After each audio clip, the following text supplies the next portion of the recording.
नमस्कार मित्रों, BBS news power में आप सबका हृदय से स्वागत। बीबीएस न्यूज़ इस वक्त आपको आदरणीय धर्मेंद्र यादव एमपी पद प्रत्याशी सदर आजमगढ़ से आजमगढ़ की सिविल बार काउंसिल के नेतृत्व में बार काउंसिल के सभी सदस्यों प्रबुद्ध वर्ग के जनसभा में उनका सादर आमंत्रण लगभग 2 बजे करीब था। उसका लाइव चित्रण आपसे अवगत कराने जा रहे हैं। आप उसका हिस्सा बनिए और अपने विचार रखिएगा और हमारे चैनल #BBS_न्यूज़ पावर को सब्सक्राइब अवश्य करिएगा। इसी के साथ आइए चलें उस प्रबुद्ध सभा में, देखते हैं क्या हो रहा है। प्रबुद्ध सभा के इस महाअधिवेशन में सभी वक्ताओं ने अलग अलग अपने अपने विचार रखे, चाहे वो जाति आरक्षण का हो या सबकी जिसकी संख्या उसकी उतनी हिस्सेदारी का विषय हो, चाहे संविधान के संरक्षण का विषय हो, घर घर संविधान के मायने को पहुंचाने का दायित्व बार काउंसिल के सभी सदस्यों पर हो। इन सारे तथ्यों को विचारपूर्वक विचार मंथन में सभी लोगों ने अपने अपने विचार मंथन किए। इसी के साथ नेतृत्व की जिम्मेदारी में आदरणीय और मुख्य अतिथि धर्मेंद्र प्रसाद यादव जब पहुंचते हैं, उसके बाद वो अपने अध्यक्षीय भाषण में, मुख्य अतिथि के भाषण में अपनी प्राथमिकताओं, अपने दायित्वों को जीतने से पहले और जीतने के बाद की कड़ी पर अपनी विस्तृत चर्चा करते हैं।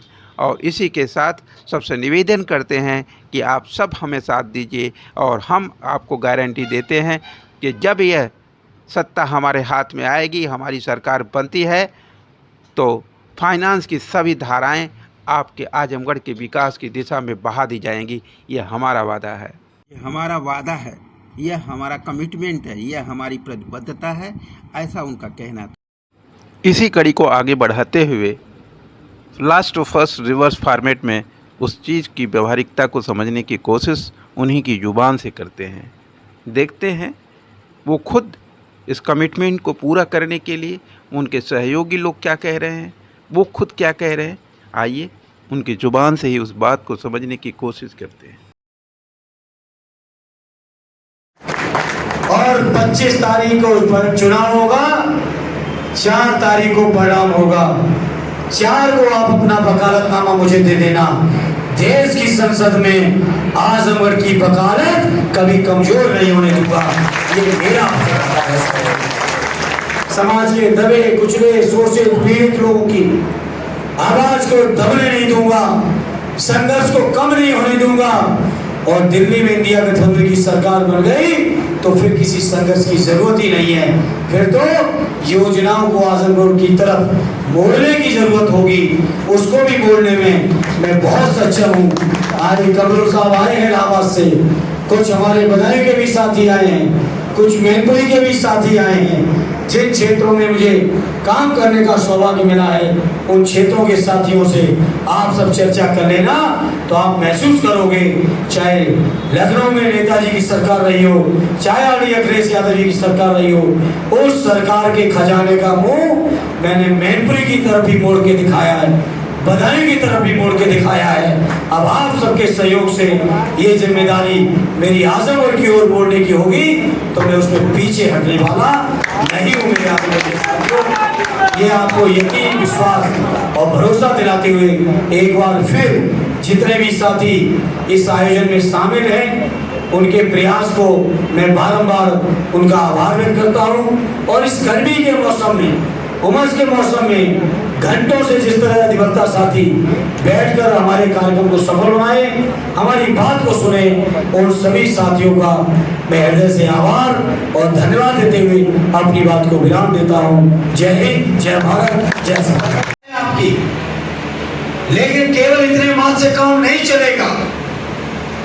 आज से लेके आने वाली 25 तारीख तक का पूरा सहयोग, पूरा समर्थन, पूरा आपका समय, पूरी ऊर्जा अपने लिए नहीं मांग रहा हूं, केवल सांसद बनने के लिए नहीं मांग रहा हूं, देश के लोकतंत्र और संविधान को बचाने के लिए अपील कर रहा हूं। इसलिए आज इस मौके पर कहूंगा मैं जानता हूँ हम लोग बचपन से सुनते नेताजी की जुबान से सुनते रहे।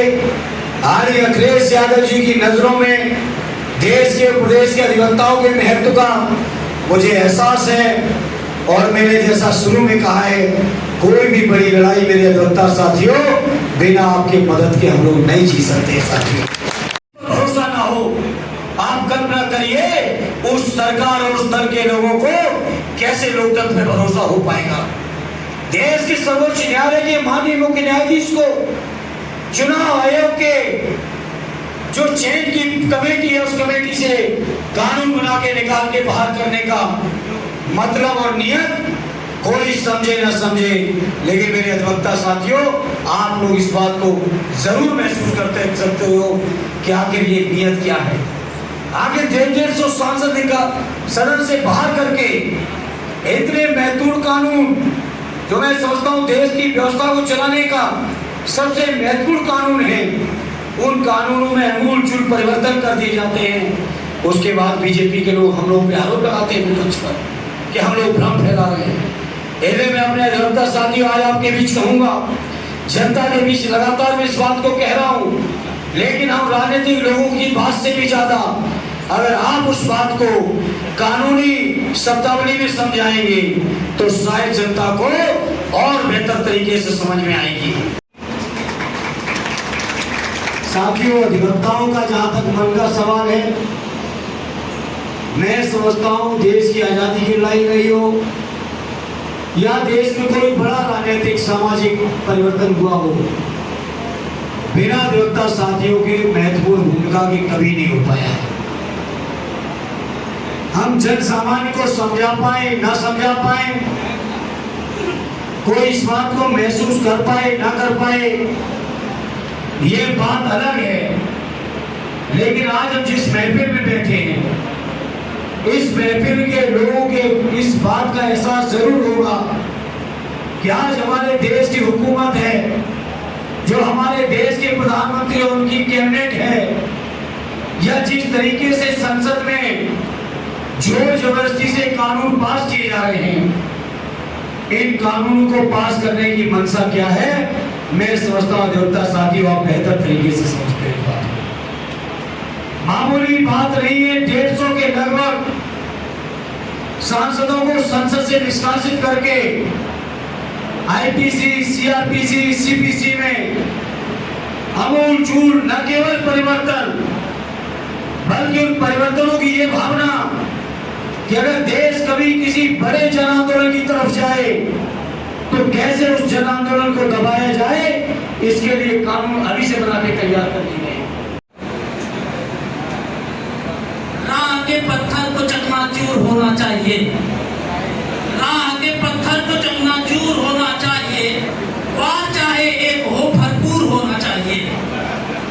सिर्फ इतना ही नहीं वो हार अपनी मान ले, सिर्फ इतना ही नहीं वो हार अपनी मान ले, वो हमारे सामने मजबूर होना चाहिए।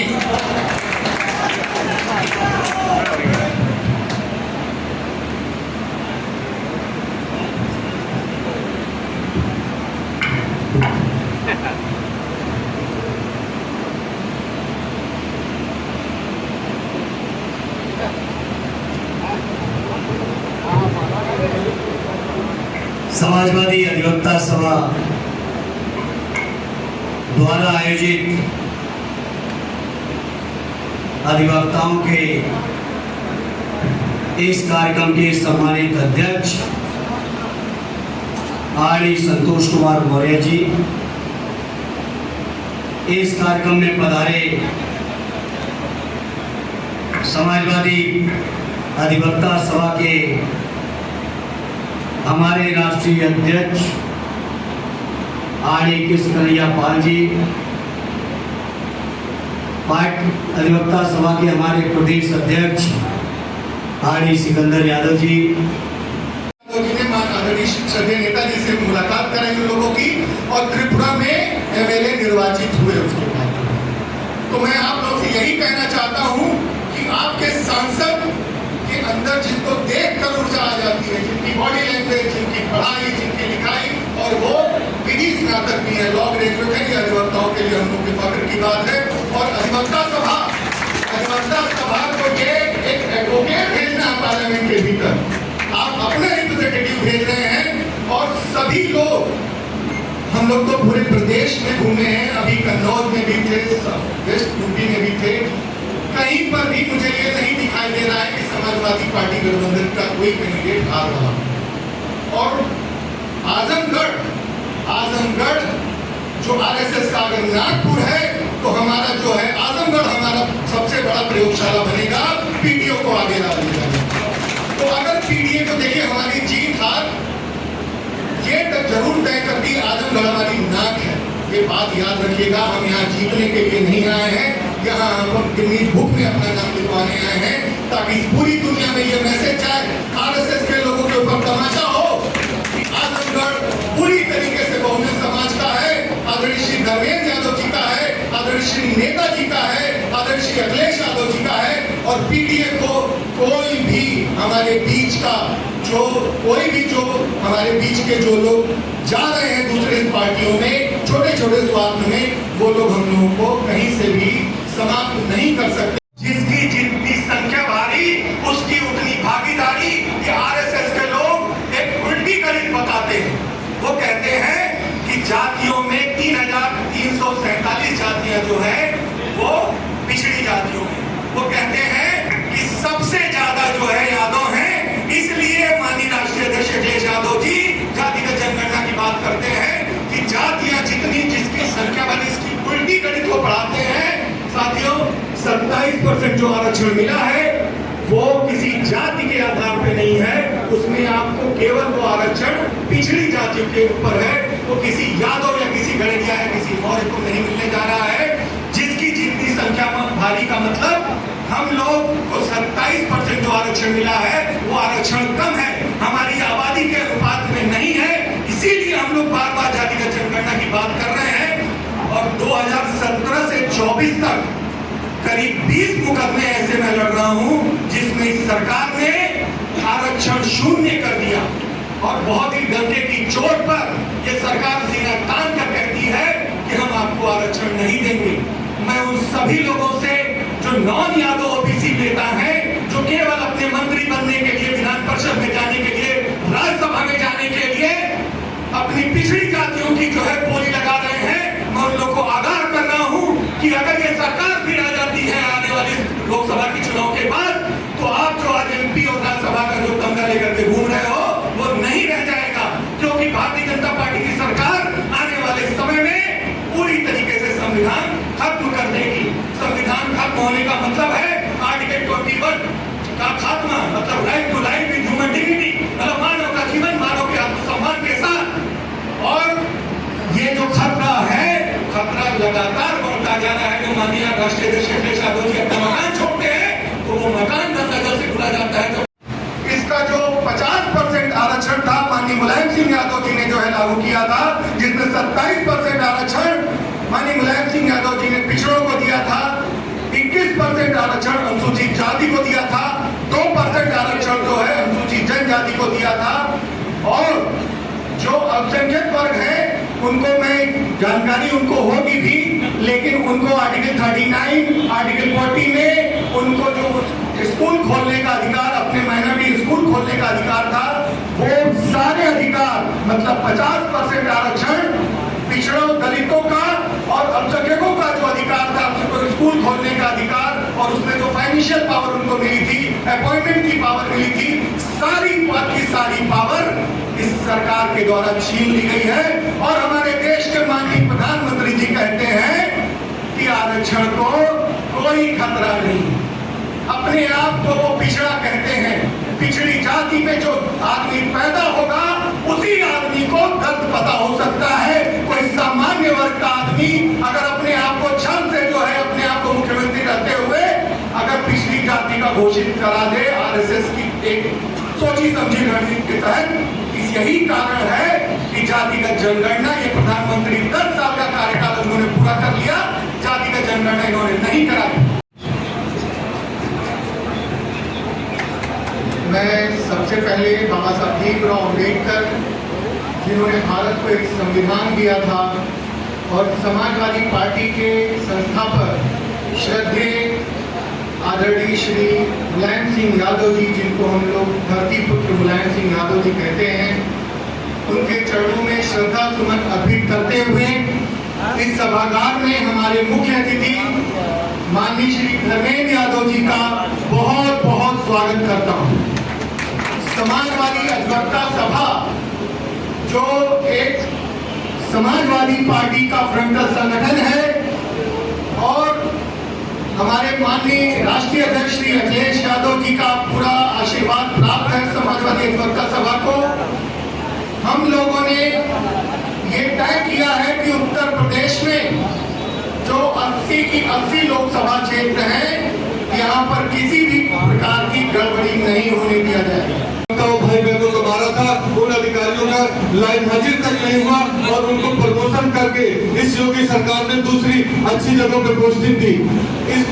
हम सब जानते हैं कि अधिवक्ता विरोधी सरकार को हर हाल में हम सबको हटाना ही पड़ेगा। अगर इस बार हम लोग चूके तो हम लोग कभी वोट देने लायक नहीं थे। ये आदरणीय धर्मेंद्र यादव जी एक मिसाल कायम करेंगे, और निश्चित तौर पर आने वाले दिनों में ये आपकी बात को लेकर के सदन से लेकर सड़क पर लड़ने का काम करेंगे।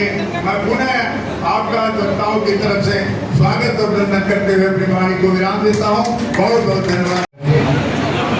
मुख्य अतिथि जनसभा के प्रत्याशी, इंडिया गठबंधन के प्रत्याशी पूर्व सांसद आदरणीय धर्मेंद्र यादव जी, हम सबके नेता पूर्व मंत्री आदरणीय दुर्गा प्रसाद यादव जी, पार्टी के संगठन अधिवक्ता प्रकोष्ठ के राष्ट्रीय अध्यक्ष, प्रदेश अध्यक्ष, पार्टी संगठन के सभी हमारे पदाधिकारीगण, बार एसोसिएशन दिवानी बाग, ट्रेड बाग, सेंट्रल बाग के सभी सम्मानित पदाधिकारीगण, यहाँ उपस्थित सभी सम्मानित अधिवक्ता साथियों, आज मुझे कोई लंबी बात नहीं करना है।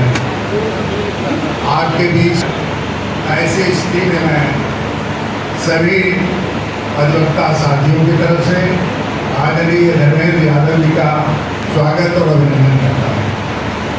और निश्चित तौर पर जैसा हमारे पूर्व साथियों ने अपनी बात के माध्यम से इस चुनाव के महत्व को प्रकाश डाला, इसके बारे में बताया, मैं उससे अपने को जोड़ते हुए, क्योंकि समय कम है, आदरणीय धर्मेंद्र जी को अन्य जगहों पर भी अभी जाना है, मैं सिर्फ इतना जरूर कहना चाहूँगा कि यह चुनाव बहुत ही महत्वपूर्ण चुनाव है। आज देश के सामने विकट स्थिति है। एक तरफ मोदी के नेतृत्व में तानाशाही सरकार इस देश पर हुकूमत कर रही है, उसका न तो संविधान में विश्वास है, न लोकतंत्र में विश्वास है, न किसी अन्य संस्थाओं में विश्वास है। जितने भी पब्लिक सेक्टर की संस्थाएं थी, सबको बेच करके प्राइवेट सेक्टर को देने का काम हो रहा है। महंगाई चरम सीमा पर है, भ्रष्टाचार चरम सीमा पर है। आज रोजगार की स्थिति यह है कि बेरोजगार भाई हमारे आपके परिवारों पे दर दर ठोकरें खा रहे हैं, आज आत्महत्याएं कर रहे हैं। आज महंगाई की मार से गांव का गरीब तबका आज परेशान है। सबके हाल, चाहे अधिवक्ता हो, चाहे वह किसान हो, नौजवान हो, छात्र हो, सारे लोग आज भारतीय जनता पार्टी की नीतियों से ऊब चुके हैं और सभी लोग इसको बदलना चाहते हैं। आज मैं सब आपसे आह्वान करूंगा कि यह संघर्ष, यह लड़ाई देश में एक बड़े परिवर्तन की लड़ाई है। एक ऐसा परिवर्तन जो हमारे आपके लिए लाजमी है, ये आवश्यक है। अगर ये परिवर्तन नहीं हुआ तो आने वाले दिनों में जो हम आज कोट पहन करके आज अपने मौके की वकालत कर रहे हैं, आज कोर्ट में जजेज हमारी सुनवाई कर रहे हैं, ये संविधान को बनाने वाले लोगों ने न्याय का एक अलग रास्ता चुना था।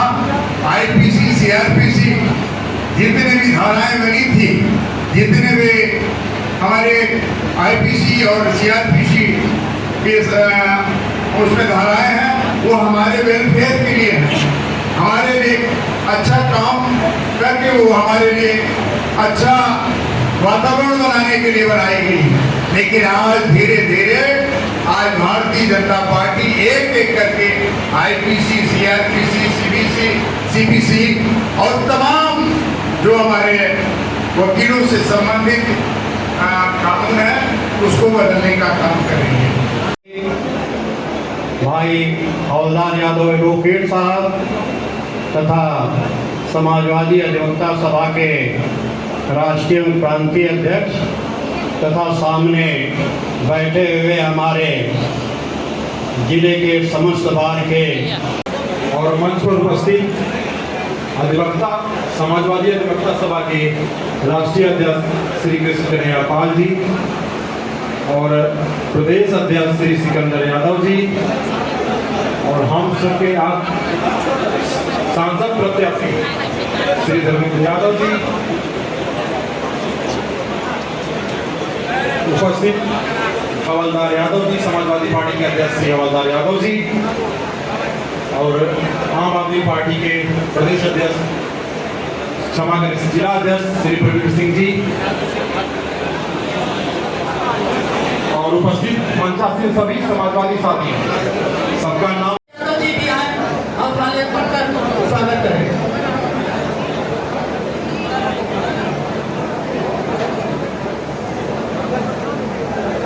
श्री सौरभ यादव जी आप आए और माल्या पढ़कर स्वागत करें।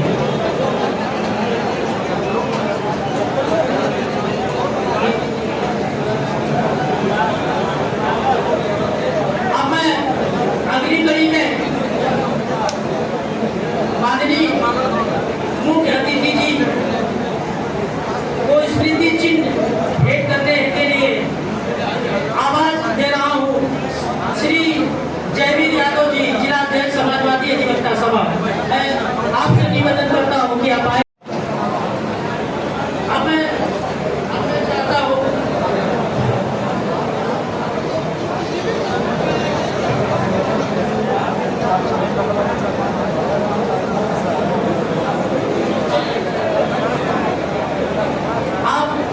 अब मैं चाहता हूँ कि समाजवादी अधिवक्ता सभा के जिलाध्यक्ष जयवीर यादव जी आए और श्री प्रवीण सिंह जिलाध्यक्ष कांग्रेस पार्टी का माल्यार्पण कर स्वागत करें। श्री जयवीर यादव जी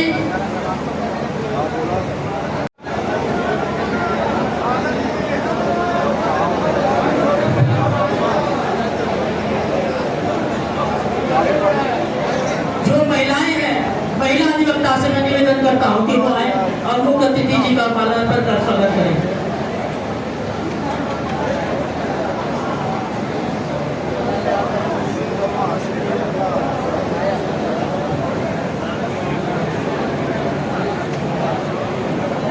हमारे बीच रवि गांजा जी, प्रदेश महासचिव समाजवादी अधिवक्ता सभा मौजूद है। मैं इनका भी स्वागत करता हूँ, अभिनंदन करता हूँ और चाहता हूँ कि वो माल्यार्पण कर माननीय मुख्य अतिथि जी का स्वागत करें। बिमला यादव हमारे बीच मौजूद है, अधिवक्ता बिमला यादव जी, मैं निवेदन करता हूँ कि आप भी आए और माल्यार्पण कर स्वागत करें। हमारे बीच चंद्रशेखर यादव जी सगड़ी है, मैं निवेदन करता हूं कि वो आए और मुख्य अतिथि जी का माल्यार्पण कर स्वागत करें।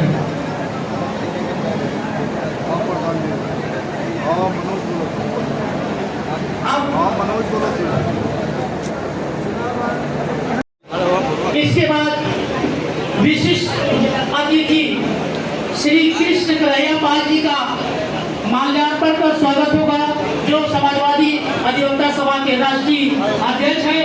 मैं अगली कड़ी में कहना चाहूंगा कि श्री संदीप यदुवंशी जी, राष्ट्रीय सचिव समाजवादी पार्टी समाजवादी सभा, आप आए और चंद्रभान प्रजापति आप भी आए और विशिष्ट अतिथि जी का माल्यार्पण का स्वागत करें। अब अगला नाम है श्री ब्रिजलाल यादव जी। ब्रिजलाल यादव जी महासचिव समाजवादी अधिवक्ता सभा आएंगे। अब जितने अधिवक्ता साथियों का मैं नाम ले रहा हूँ, अब हमारे विशिष्ट अतिथि श्री कृष्ण कन्हैया पाल जी का माल्यार्पण कर स्वागत करेंगे। श्री संदीप के लिए आप लोग स्टेज पर आए, जहाँ कहीं भी हो। जिलाध्यक्ष जयवीर यादव जी आप आए।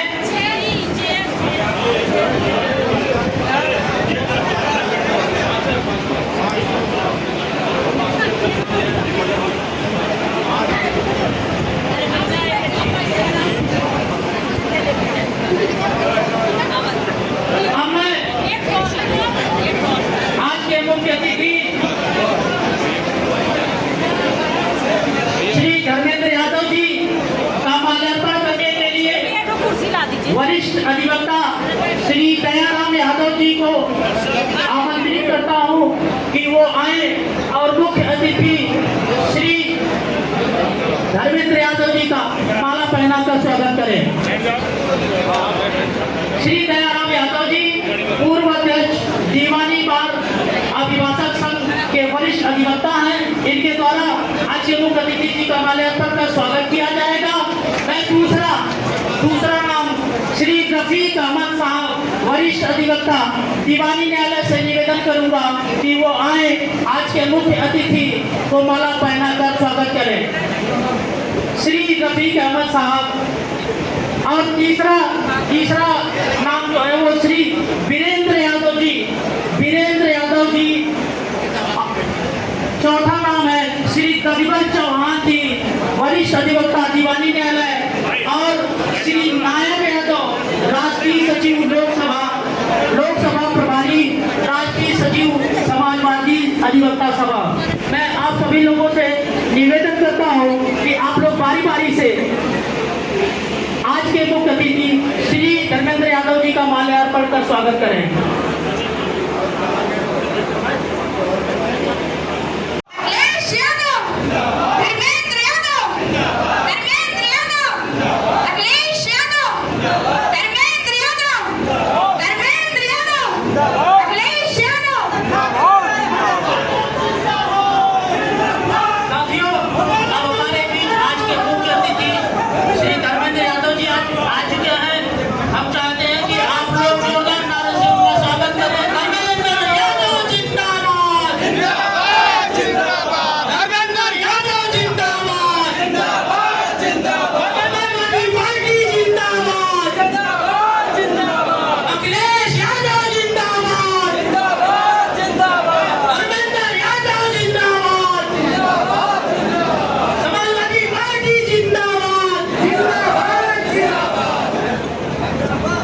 साथियों, हमारे बीच आज इस कार्यक्रम के मुख्य अतिथि श्री निवेदन करते हुए भाजपा लोग झूठे मक्का लोग हैं, यह झूठों की पार्टी है।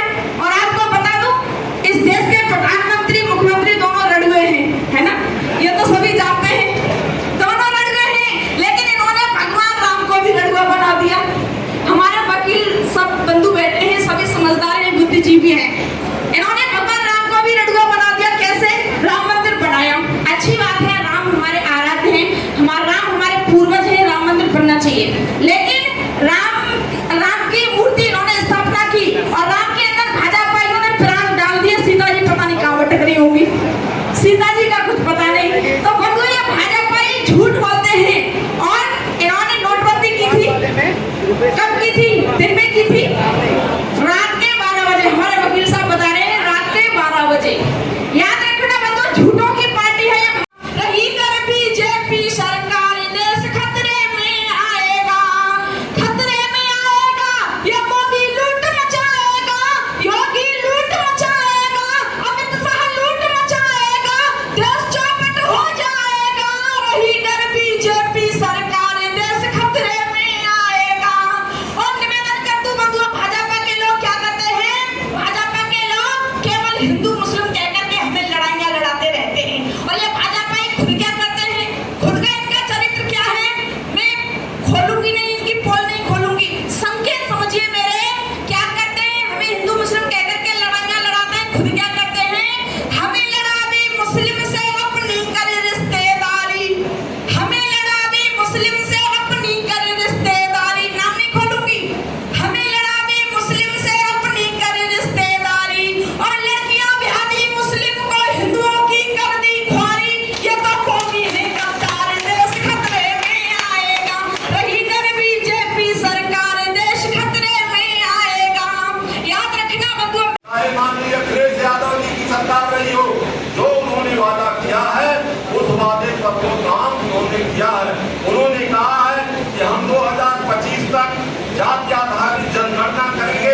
करेंगे। जिस जात की जितनी संख्या इस देश में है उसकी जनजाति जनगणना करके उतनी हिस्सेदारी हम उनको सभी जगह पर बांट देंगे। जिसके बातों में दम है उसके बातों पर आप विश्वास करें। उन्होंने कहा है कि हम किसानों को एमएसपी का कानून की गारंटी देते हैं, जो उनका न्यूनतम समर्थन मूल्य है जो किसान नहीं पा रहा है उसको देने की बात समाजवादी पार्टी और इंडिया गठबंधन के लोग कर रहे हैं। उस पर आप विश्वास करिए।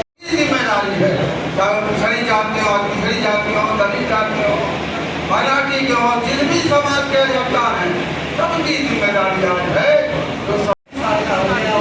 भले उसे ये नहीं पता है कि वो क्या बोल रहा है, क्या उसके मुंह से निकल रहा है, लेकिन उसको सत्ता में लाना इनका मेन मकसद है, क्योंकि उसके पीछे का जो सच है वो मैंने आपको बता दिया। साथियों, संविधान के निर्माण में जितनी ताकत लगी है, जितनी कुर्बानियां हुई हैं, उन कुर्बानियों को याद करके और आप सबको निकलना पड़ेगा। और मुश्किल कुछ दिन बचे हुए हैं, अपनी अपनी जिम्मेदारी समझ करके अपने अपने पड़ोस में, अपने अपने अगल बगल, अपने गांव में इस बात को ले जा करके रखिए लोगों से। और जो जहाँ भी निवास करते हैं, जिस गांव से हैं, जिस भी लोकसभा में या लालगंज में आते हैं या सदन में आते हैं, अपने अपने स्तर से लग जाएं। सरकार निश्चित रूप से आपकी बदल जाएगी, क्योंकि पूरा जनमानस ये इंतजार कर रहा है कि बस सही सलामत मतदान हो जाए, इनके अंदर जैसे सही चुनाव हो जाए, इनकी कोई विगत चुनावों की तरह कोई ऐसी गड़बड़ी ना हो पाए। और एक चीज और है कि हम लोग जैसे ईवीएम मशीन के बाबत चर्चा होती है, हर जगह रोज चर्चाएं होती हैं। हमारे जैसे जो लड़के बीटेक किए हैं, इंजीनियरिंग किए हैं, कंप्यूटर के बारे में, मोबाइल के बारे में जानते हैं, इसके बारे में उनको अंदर जाके जैसे भाई हम लोग उतना नहीं जानते अंदर की ये कैसे ये जो भी करते हैं सही है गलत है क्या है कैसे है। अगर कुछ बातें ऐसी आती हैं तो जरूर ऐसा कुछ कहते हैं, जैसे कहते हैं 400 पार, अभी चुनाव हुआ नहीं, 400 पार कैसे हो जाएगा भाई। और सोशल मीडिया ये बता रही है कि 150 से ज़्यादा इनकी सीट नहीं आ रही, कैसे इनकी सरकार बनेगी। निश्चित रूप से अगर हम लोग लग जाएंगे सरकार निश्चित बदल जाएगी। इसलिए हम लोगों को ये गंभीरता से विचार करना है और ईमानदारी से। भाई हम जैसे कांग्रेस पार्टी से संबंधित हैं, हम भी लग जाएं, हमारे पे 50 लोग डेली आते हैं, चर्चा करते हैं, क्योंकि साहब आपकी निश्चित रूप से सरकार बदलेगी और ईमानदारी से मतदान हो जाए, सब लोग वोटिंग कर दें, निश्चित रूप से सरकार बदल जाएगी। और देखिए और सारे वक्ताओं को बोलना है, समय कम है, इसलिए मैं अपनी बात समाप्त करता हूँ। जय हिंद, जय कांग्रेस।